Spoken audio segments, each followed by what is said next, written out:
Welcome to Tangential Soup, a weekly podcast discussing life in Australia, technology, food, fitness, and the like, hosted by myself, David Caddy, Melburnian, independent developer and tea enthusiast, as well as my childhood friend, Alexander Carr, Sydney-sider, slave to the man, karate practitioner, and lover of adventure. This week we talk about weird encounters with animals, the largest battery on Earth, and the new Doctor Who.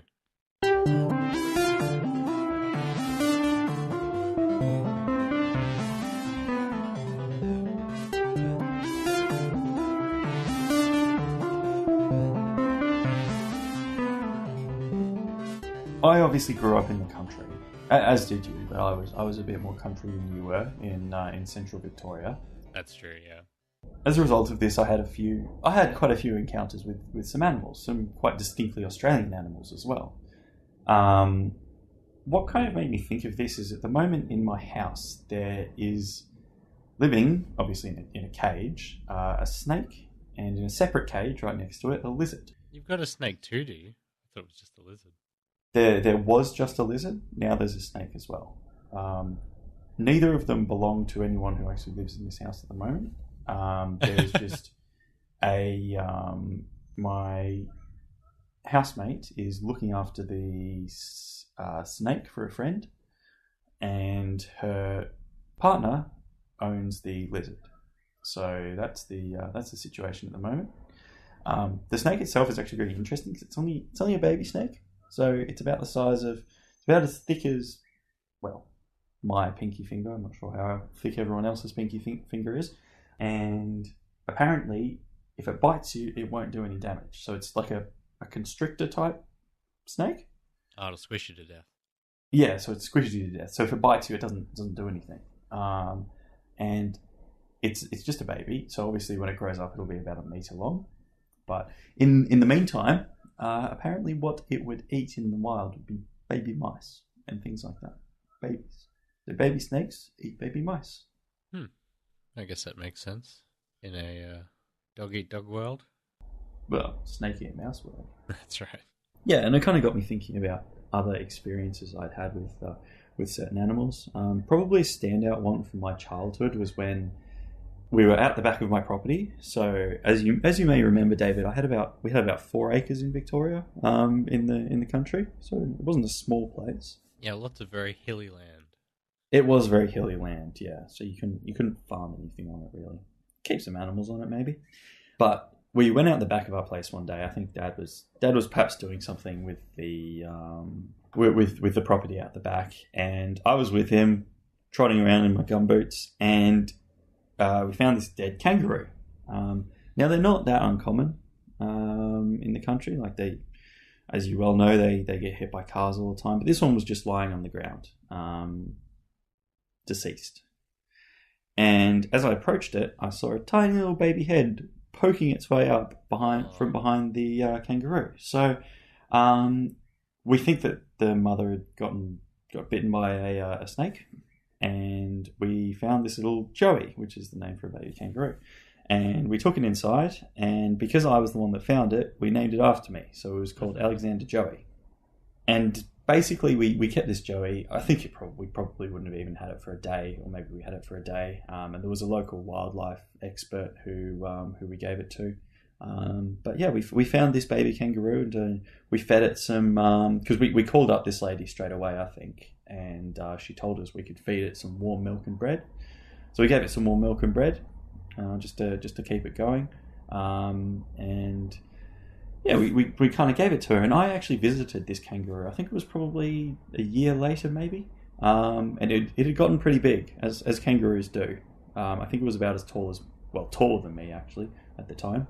Because I would have found it when I was about, not very old, maybe 6 or 7, I think. Oh, wee tacker, yeah. Yeah, just a wee bubba. Yeah, and then I went to visit it, and it had become giant. And the owner was looking to release it. Oh, sorry, the wildlife expert was looking to release it back into the wild. But I think she was a bit worried about how it would cope in the wild. I don't actually remember what happened to it, whether it got released or not. I don't know how long kangaroos live for, but it may have perished by now. Alexander Joey. Quite likely. Yeah. For a fair while, but yeah.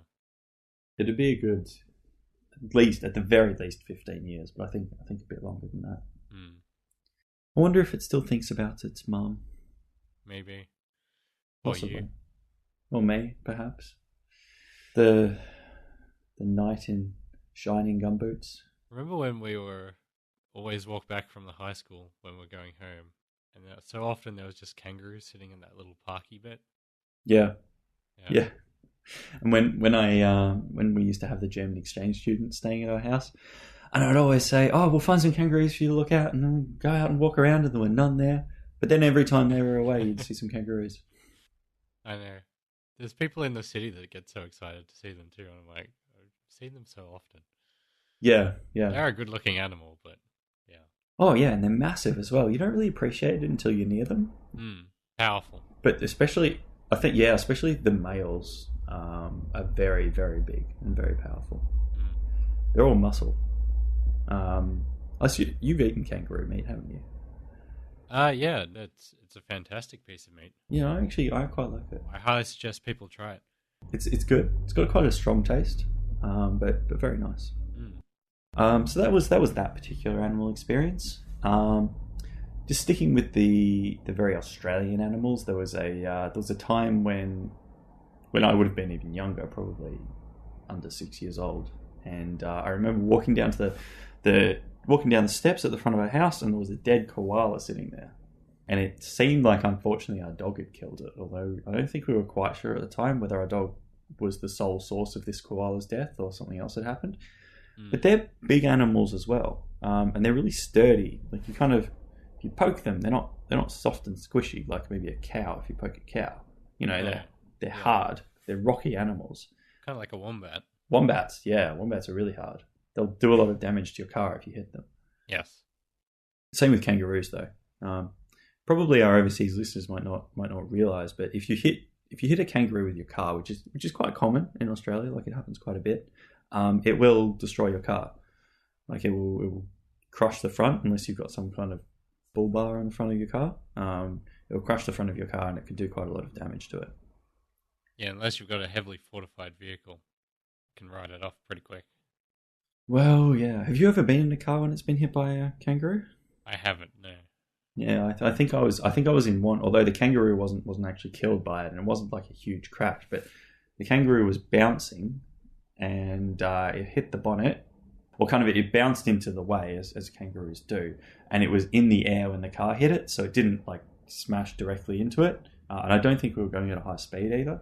But it kind of scraped up the boot and then banged into the windshield, and then just scrabbled off the front and ran away. So that wasn't a very damaging crash, but kangaroos do a lot of damage to cars when they hit them, certainly. Yeah, well, they come out of nowhere from the side too. They do, yeah. Yeah. It's not a consideration. I suppose, obviously, in a lot of other countries, you've got other animals which would be possibly out in the road, maybe like deers and stuff. But with kangaroos, if you're driving at twilight especially, they're everywhere on the roads and they're very easy to hit. And a lot of people do hit them, unfortunately. Yes. Which is a bit of a sad tale, because, I mean, they're just trying to live their lives. But just more of a deadly wildlife, but for a slightly different reason. Exactly, yes. Yeah, so they were, I guess, my two most Australian animal experiences. Or two of the more Australian animal experiences. I'm sure there were more. I've never seen a platypus in the wild. Not sure if you have. No, I've only seen them in zoos and that. Where do would they be around Victoria? Quite a cute little critter. I think they're not super common, but I think they're all over the place, at least at the East Coast. Okay. Apparently they're very good at hiding, and they're much smaller than you think.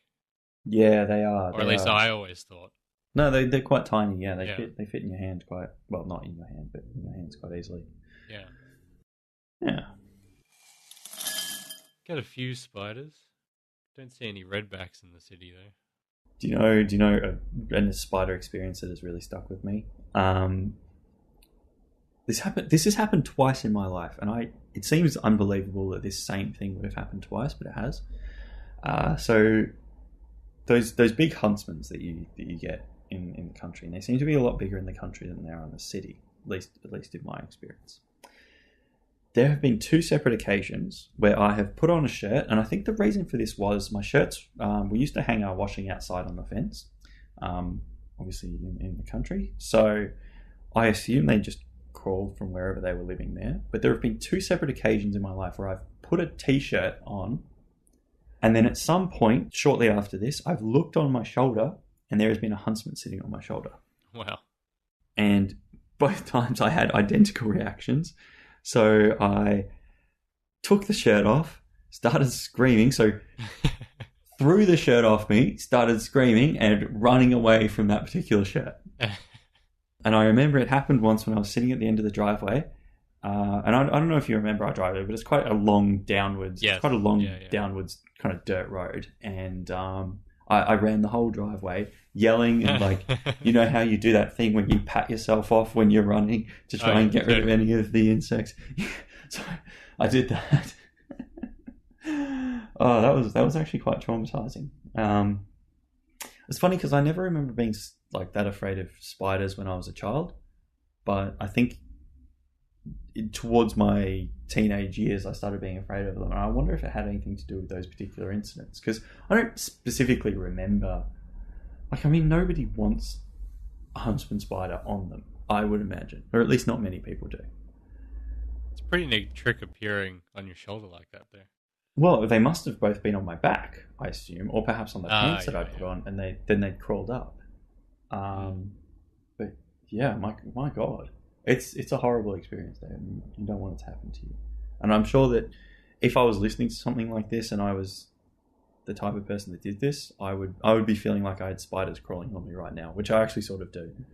You know, every time you see spiders, you just got to check for spiders everywhere now. That feeling is strange, isn't it? And it's kind of distinct to spiders. It really is, yeah. Well, I think some people might get a similar feeling talking about snakes, but for me, snakes have never been a worry. It's just spiders. Well, I don't really like snakes or spiders. I wouldn't say I'm scared of them. I'm probably more scared of snakes than I am spiders. But I still get that feeling, especially if the one happens to be like on you and you didn't realize, and then you like flick it off. You're perfectly fine, but then from like for the next half an hour, you're like all tingly, I suppose, or whatever you want to call it. Yeah. Itchy. It's one of those primal instincts. Anyway, those are, I suppose, the more unpleasant experiences that I've had. Well, pleasant and unpleasant. I mean, poor Alexander Joey's mother died, but...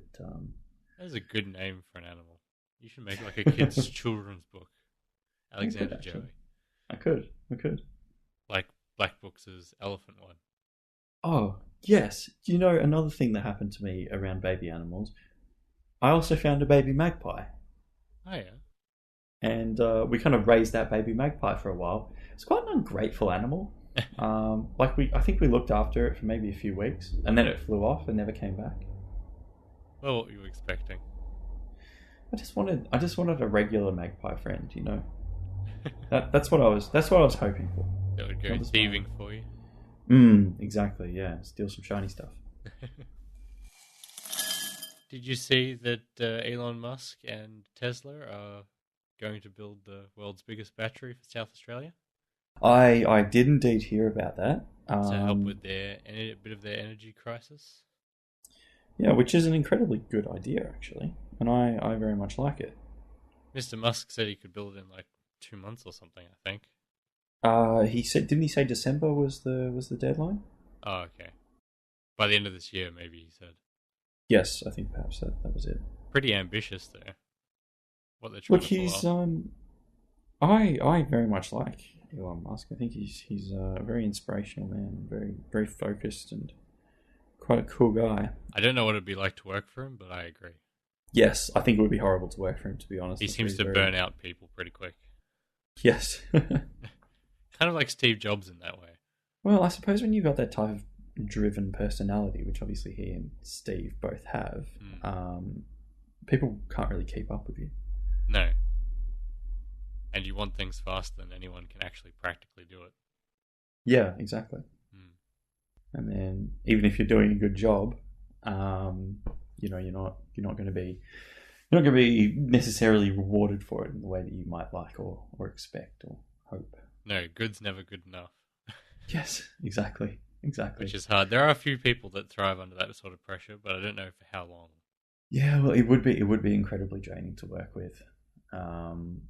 So basically, South Australia has they use a lot of renewable energy sources, and at peak times, I don't think the renewable energy sources are, hugely well equipped to deal with these things. And the grid that they use to supply in these peak kind of high pressure times when the renewable energy sources aren't necessarily working, it's not very reliable. So sometimes when they're sourcing their energy, I think they might source their energy from out of state. When they need this, sometimes it doesn't work. And the idea behind the Tesla battery is that it will provide a source of energy that sits in the state that, when the wind turbines and everything are running, it can then send the spare power over to this battery to build it up. And then during the during the times when the renewable energy sources are down, like, obviously there's no wind or whatever, that would be the time that the state would then rely on this battery. I didn't realize it was because of renewable energy. I knew it was they were having a lot of blackouts and they couldn't meet demand at peak times, hence the battery. But I didn't know it was because of their somewhat reliance on renewables. But that's good, I guess. That's a good problem to have in some ways. Oh, it's an excellent problem to have, honestly. It's obviously a very progressive thing to do, and if South Australia can get it right, then I don't see any reason why the rest of Australia can't follow. No. It's a much better way to provide energy. We don't need to burn things to get it, and hopefully we can move in that direction soon. I know there's probably going to be a lot of opposition from people invested in the energy sector, but I mean, even if you look at major energy companies that do primarily provide energy based on non-renewable sources like coal, even they realize that it can't last. So you'll see them moving into renewable energy. Like, I think most energy providers now have a green option, or whatever you call it, where they provide a green power. Unfortunately, it's still usually more expensive though. Yeah, it is. For those that don't know, the majority of Australia still runs on coal power plants. Yes, unfortunately. Brown coal. Mm-hmm. We had a moment in our Parliament meeting where a member of Parliament brought along with him a lump of what he and I believe some other people had labelled clean coal. So it's this idea that it's coal that burns cleaner than the normal coal that we're using, which is ridiculous for so many ways. But basically, they're touting it as a kind of solution to global warming and burning fossil fuels, and as a competitor to renewable energy sources such as wind farms and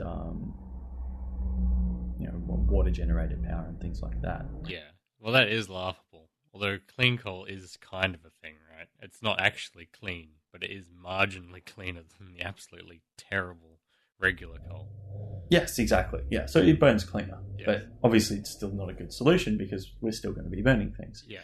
And it's easy to understand why, though, why the renewable energy has such opposition, because there's such big money in coal. Yeah. You think about it, there's a lot of coal mining that happens in Australia, especially, which is why Australia is probably still running on a lot of coal. And there's a lot of money in it. So there are a lot of very big mining companies that mine it. Obviously, all our energy suppliers supply it, and the people that own and kind of run these coal processing plants, they already have all the infrastructure in place. So all they need to do is supply the coal to it. But if you want to then move on to renewable energies, you have to then build wind farms, solar farms, whatever it is that you're moving into. You then have to re-establish that infrastructure to then be able to supply the energy. And probably on a cost basis, it might be cheaper to run a coal plant. I don't actually know what the figures are on that, but it wouldn't surprise me if it is cheaper to run a coal burning. It probably energy. is, because you just need a couple of big furnaces, sort of, and then a turbine. Yeah. I heard that the cost of maintenance, more so than the initial outlay for a lot of the renewable stuff, is where, things tend to add up. Okay. Well, that would make a lot of sense, to be honest with you. So when you've already got a big old power plant in place, there's probably not too much maintenance on a coal power plant. Yeah, well, that's So exactly it. all their interests are aligned to just keep that going as long as possible. Yes. They'll probably be perfectly happy to jump the ship after they've been pushed to, but until then, they have no incentive. Well, yeah, I mean, that's exactly it, isn't it? Mm. It's a sad state of affairs, David, but that's the way it is. Yes, but Elon Musk is here to shake up the entire industry. Yes, he is. He is. He's a bit of a mover and a shaker, and I love that about him. He's innovative and driven. And sells things. And sells things. Before they're finished. But yes, he does that. But he gets people excited, so you do need a bit of that. I read an article on, I couldn't tell you the name of the article, but I read this article on him and his financing for his projects, because obviously it costs a lot of money to run SpaceX. Yes. Which is obviously, at the moment, it's all cost and no profit or return. And Tesla and the Boring Company and a whole bunch of other things. Yes, exactly. Yeah. So basically, I think how he's done it is he has bought SpaceX with Tesla. And he's also, I think it was towards the figures of $500 million in debt to certain companies. SpaceX has that $500 million of debt plus all of its investors. So however much other people have chosen to invest. And a lot of the debt is actually leveraged against Tesla, which I think is at the moment his only profitable company. Yeah. But I mean, obviously he is at the moment in a very heavy growth phase where he's growing, reputation and excitement about his products. But soon, hopefully, once he starts doing commercial space flights with SpaceX, his company will turn very profitable. And then you would assume that something he would do would just be to move on to another project. But he will. It is expected that when he actually starts doing those commercial flights, then he will. That's at the point at which he will start to become profitable. Yes. Yeah, no, it's very interesting how he sort of got started in all this. And, but obviously for those people that don't know, that he was one of the founding members of PayPal, so that's where he made a lot of his money. And then he plowed all of his money back into SpaceX, starting SpaceX and Tesla to get them off the ground. And he said numerous times that he didn't expect either of them to actually succeed in the long run, but he really wanted to do it. Well, I mean, there's obviously still a very long way to go for him because... in terms of SpaceX, I guess it could fold at any point. But I think Tesla is established enough now. I don't know if it's actually generating profit, but it's probably generating enough revenue and it's got enough brand recognition out there. It's not going to collapse anytime soon. No, that's actually a good point, yeah. Although I don't know how successful... because obviously Tesla do energy solutions as a primary source of business, don't they? And then they have their cars and something there. I think cars are still, right now, probably their main business. I thought that was the case. I know they do, they've got a lot of offshoots that support that and, their little battery storage things, which is the same idea for the one in South Australia, but just for your house, very locally. But yeah, I still think the car's their main profit center. Okay. They had the Model S and they had the Model X, and now they're pushing hard on the Model 3. The first ones have come off the assembly line now for those early orders. They're not a cheap car, though. Well, no, but he keeps driving them down. The Model 3 is actually almost within the realms of probably most middle-class people being able to afford. The Model S was very expensive. And he wants to keep bringing it down and down and down. That's the plan. What's the technology in those cars, do you know? In terms of... Well, because I know that a big thing around Tesla was self-driving cars, wasn't it? Well, they're still researching that heavily, and there's a lot of driver assist technology in the current Teslas. Mm-hmm. But nothing that's quote-unquote self-driving, because you can't actually legally sell anything that's self-driving yet. Pretty much anything. Okay. Possibly one of their most impressive ones is I think they call it highway pilot or highway assist. And essentially, if you get on a nice stretch of highway road, you can just trigger this button, and it's kind of like an advanced cruise control. It'll keep you at speed. It'll navigate the lanes should it need to. If there's cars driving slowly in front of you, it can do some slight overtaking. Nothing risky at all, so it won't attempt anything if it's not 100% sure that it can do it. And it will steer for you and all that. So essentially, you could just kick back, relax, and let it drive you down the highway.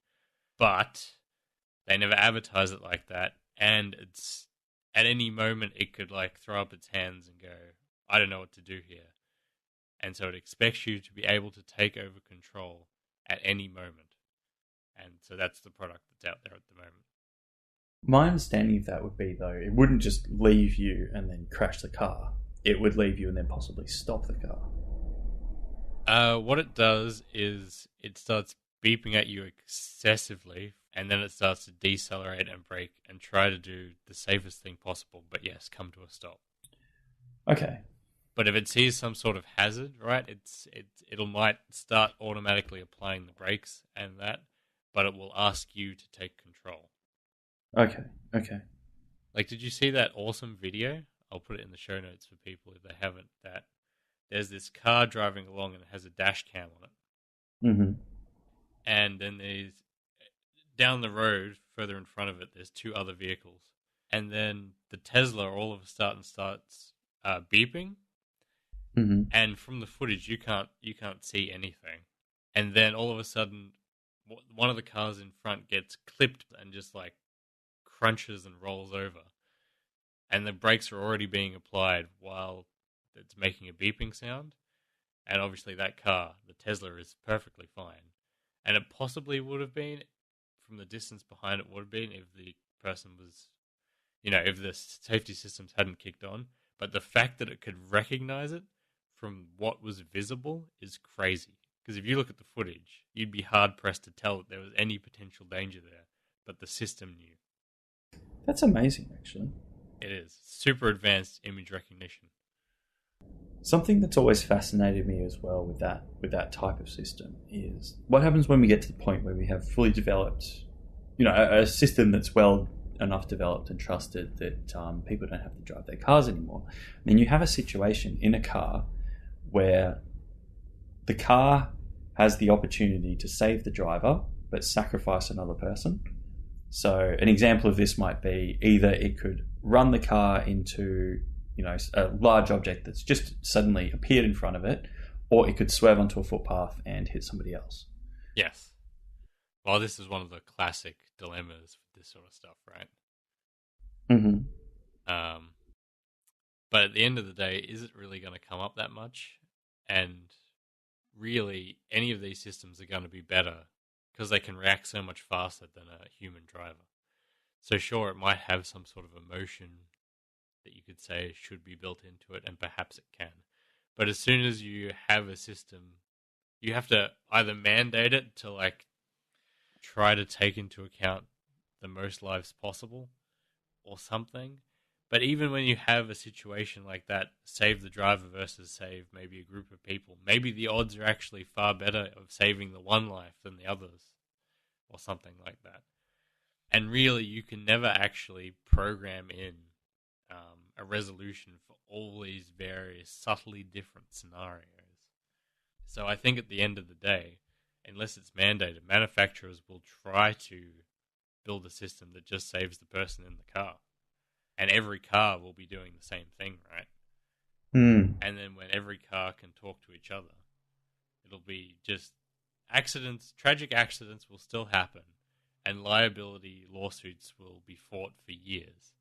But at the end of the day, I think still having these systems in place will save so many more lives than having human drivers and just the way that things are now. That actually makes a lot of sense, to be honest. Which is a cop-out for your question, but it's a really, really hard problem. It is.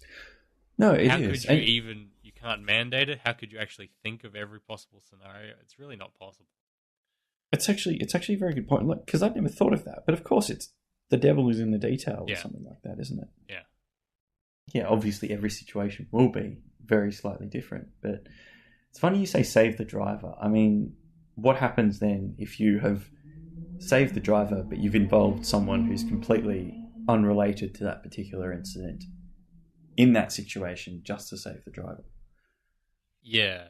Well, like I said, lawsuits will be all over the place. But if it gets out, say, car company X has the most advanced system and it tries to do the best thing, quote unquote, best thing in any scenario. And then car company B comes along and says, we have the system that's the safest for the driver. Which one are consumers actually going to pick? Yeah, that's a good point. So unless it's mandated, and I don't know how you mandate against every possible scenario, then that's going to be where the market goes to. And so I think that's where it's going to happen. And yeah, there will be incidents like that. Someone's life will be saved in the car by causing permanent damage or death to another perfectly innocent bystander that otherwise would have been fine. And these things will be taken through the court, and I don't know what the final resolution will be. But again, I come back to how could you possibly regulate this sort of stuff? That's so wise. That's so wise. And that's a very good point. I don't know. I don't know the answer to that question. The only other option would be just to ban this technology altogether. But again, I don't think that's ultimately better. No, definitely not. Because I think in the end, the technology is probably going to be safer and more reliable than any human would be. Do you have anything to say about the female Doctor Who? Look, the female Doctor Who is an interesting one. It's not Doctor Who's not really been something that I've been that interested in. I know you've never been a huge fan. Yeah, but I mean, I support it. I think, have you watched much of it at all? Did you see Tennant's one? Because he was probably the best of the modern one. David Tennant? Yeah, I did. Yeah, I think I actually saw most of David Tennant, but I didn't see. I think I saw the one before him as well. Eccleston? Yeah, he was the first one actually. So I started rewatching the series when it came back on.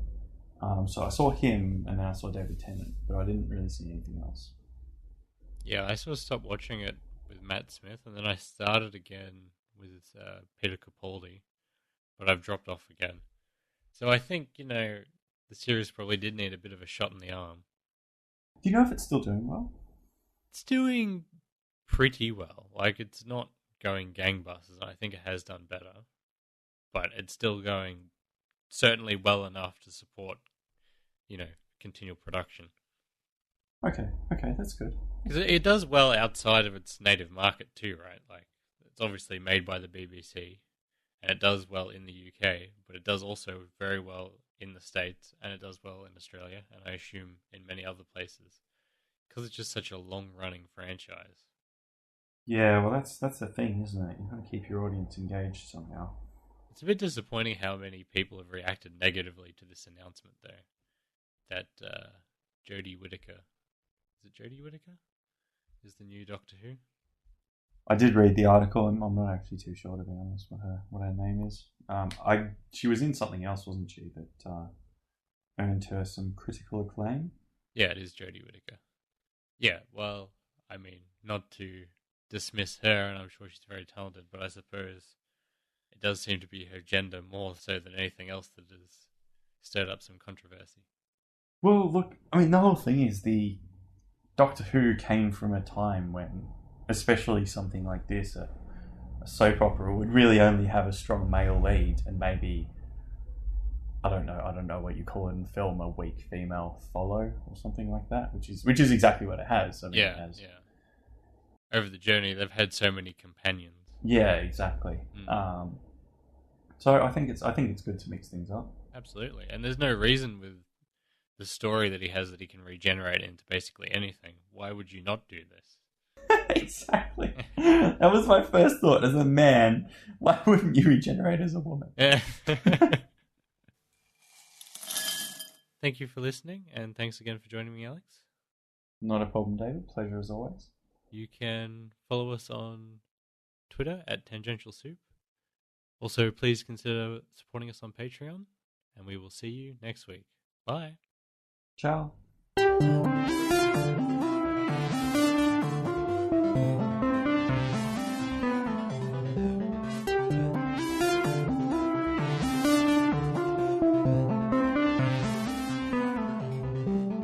Through the magic of radio, we didn't record last week, so I should say happy birthday, Alex. Happy belated birthday. Thank you. Thank you. The big 2-6.